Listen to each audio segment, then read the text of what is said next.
Ya, terima kasih kawan-kawan media. Jadi tadi seperti yang didengar tadi jaksa penuntut umum menuntut 3 tahun berapa bulan tadi? 3 tahun aja.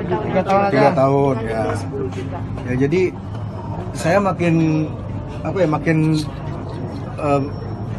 lucu ngelihatnya.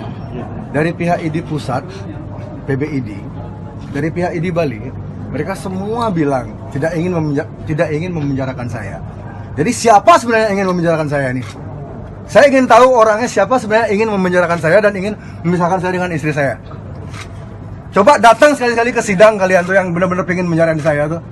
Dari ID pusat, ID Bali nggak ada yang ingin menjarakan saya.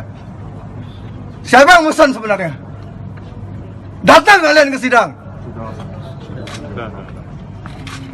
Indonesia ini terlalu sering bersembunyi di balik kemasan. Dikit-dikit menilai orang dari kemasan, dikit-dikit dari menilai orang dari kata-kata, tidak pernah mendalami substansi. Koruptor, teroris, pedofil, semua sopan. Ada koruptor yang nggak sopan? Jadi siapa sebenarnya ingin menjarakan saya? Lihatin muka kamu, datang ke sidang nanti. Oke, terima kasih.